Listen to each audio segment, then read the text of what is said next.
This is the Brazoria County Minute. And now the host of the Brazoria County Minute, Christen English. Hi, I'm Christen English with eXp Realty, and I'm here in the Be Remembered Studios in Lake Jackson, Texas, and I am the host of Brazoria County Minute, and we are here today with Lindsay Scovil. She is the Executive Director of the Lake Jackson Historical Association. So, Lindsay, can you tell us a little bit about yourself? Yeah, absolutely. So, first of all, thank you so much for having me. Anybody who wants to give me an opportunity to talk about the association, I'm absolutely thrilled. It's one of my favorite things to talk about. Great, we're happy to have you. So, I'm really excited. As you mentioned, I'm the Executive Director of the Lake Jackson Historical Association. I have a master's degree in public history from the University of Houston. I have just a little bit of background on myself, I guess. I grew up in Nebraska, so I am a small town girl. So coming down here to Lake Jackson very much felt like moving home. It's a size town that I'm really comfortable with. Okay. So I've just loved being here. But I've spent most of my adult life in Houston. Okay. So I've got that little bit of a city girl in me too. Yeah. And that's where I recently came from. So from Houston. Okay. From Houston, yeah. Well, we're not too far away, so you can go back right. when you need your city vibes. That's right. So how long have you been at the museum? So I started at the museum a little bit over a year ago. It was February of 2022. And I did still live in Houston at the time, and I did that commute for about 9 months before we bought a house here in Lake Jackson. Mm-hmm. Okay. Yeah. Yeah, so that was a little bit of a driving. Did you find things to do during your drive? What do you like to do? Yeah, so, it's funny. I did not mind the drive at all. It was a great time for audiobooks and definitely. Podcasts and all that kind of thing. Until we bought our house here, and I knew my hour-plus commute was going to change to 4 minutes. And then just that amount of time between buying the house and getting it ready and moving in, then the drive was terrible. Oh, yeah, because you were anticipating it almost being over. Yeah, exactly. Yeah. Yeah, 4 minutes is a lot closer than an hour. It is. So tell me what you love about the museum. Yeah, so, there's so much about it. When I was presented with this opportunity, I came down and I looked around and I thought, it's such an amazing museum for the area, for the size of the town. And it's not just the big museum that we have on Circle Way that, everybody knows about. We have 2 other locations as well. Let's stop for a second. Yeah. Let's talk about, for people who don't know where it is, so it's across from the library and the Civic Center. It is. So there's a kind of a tall building, in my opinion, like right behind the Civic Center. Yep. And that is where the museum is. So if you don't know that and you haven't been, you need to visit. It's great. Yeah, please do. And I noticed the other day, actually, we were driving north on 288, and I was in the passenger seat, so I had a chance to kind of look over. And there's an amazing view of the museum. Oh, really? Okay. Yeah. And I was like, the museum. It looks so great. Yeah. If you've ever noticed that building, please come and visit us. That's the big museum. That's the one that we're open there 5 days a week, Tuesday through Saturday. But we do have 2 other locations. We have the Jackson Plantation Historic Site, which is on 2004. Okay. And that is only open the first Saturday of every month. Okay. And then we have the Alden B. Dow Office Museum, which is just about a block and a half behind the big museum. There in downtown, close to the This Way, That Way corner. And that one is open the second Saturday of every month. And that's where Alden B. Dow actually designed and planned out the city of Lake Jackson. Wow, how neat. I have to stop by there. I have not been. Yeah, and that's a great one. We just finished remodeling and revitalizing that building last fall. Okay. So it hasn't been reopened to the public for very long at all. So if you don't feel badly if you haven't had a chance to come out yet. Yeah, no, I didn't even know about it, so I'm glad to find out. So anything else that we should know about? Yeah, so that's, when I came down and I saw these 3 locations and the opportunity and just the amazing different ways that Lake Jackson's history and culture is being shared with the community, I was so excited. And we really are kind of a hidden gem that people don't necessarily know about the museum or our location. So that's really what I want people to know more than anything else is that we're here.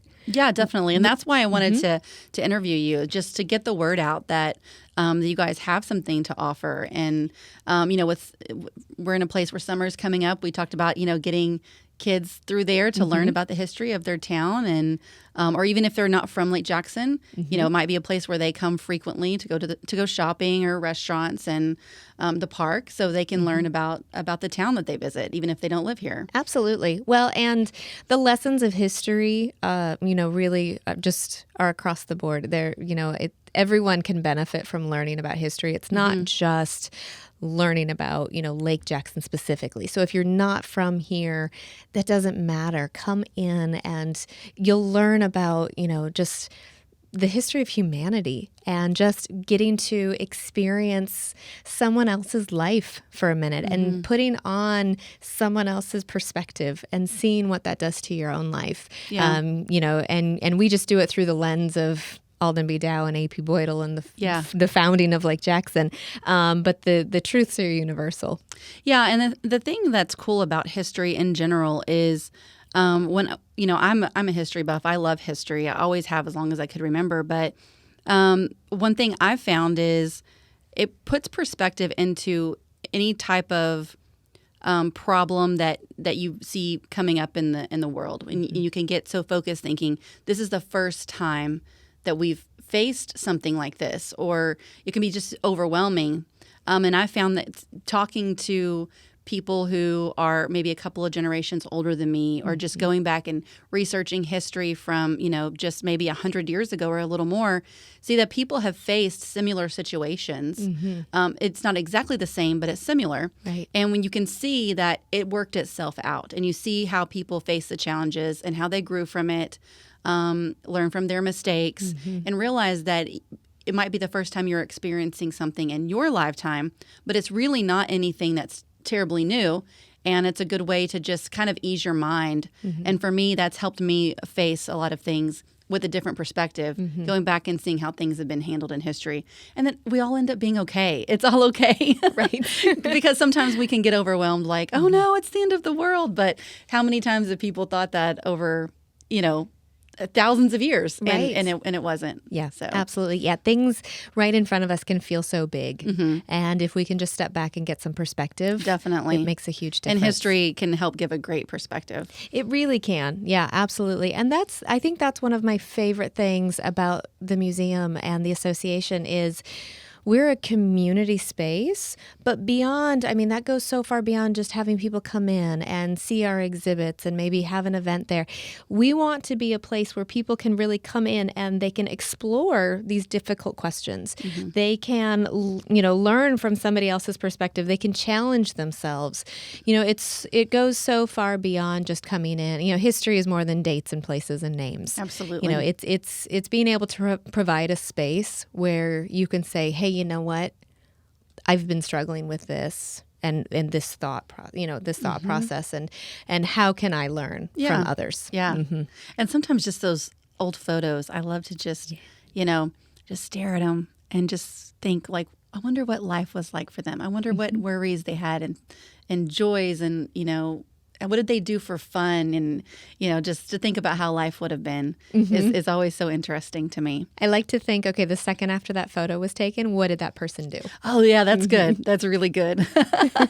Yeah, you wonder, like, what was happening before the photos, because my family always takes family photos. And we look so pretty and smiling, but they don't see, like, the arguments that happened or, so-and-so didn't like their outfit or the location or, just the stuff. I don't want to stand that close to my brother, that type of thing. Exactly. And so you wonder what was happening in those photos. So yeah, I'm the same as you. I love history. So where does this association get the funding? Yeah, absolutely. So we are an independent organization. We do have a really wonderful partnership with the city. They own our building. Which is outstanding. So they own the building. They own the building, yep, but everything inside is ours. So that it comes down to us for a lot of ways to be raising our own money, getting grants, applying to foundations for funding, and then also from private donors. Okay. So we are the vast majority of where our funding comes from is from the citizens of the area and people who see what we're doing, they appreciate what we're doing, and they want to support us financially. We're very, very lucky to receive part of the hotel occupancy tax. So we do have some funding from the city that way, which we appreciate so much. But for the majority of it, it's private personal donations. So we recently just reopened memberships. Okay. So that's a huge thing for us right now, where people can get a membership with LJHA and say, you know what, I like what you're doing and I'm going to support it. And we give you some perks for it too. Yeah. You get some free admissions to things, some private events and that kind of thing. But so that's really big for us. We have memorial bricks in front of both our big museum location and the Jackson Plantation Historic Site. Okay. That's actually a really big fundraiser for us, where people purchase a brick to honor or memorialize a loved one. Okay. And that helps us out a lot. So that's what it comes down to, is people saying, we like what you're doing and we're gonna support you financially. Okay, so that's one way that the people in the community can help. Or what about volunteer opportunities? Yeah, absolutely. So we are a staff of 3.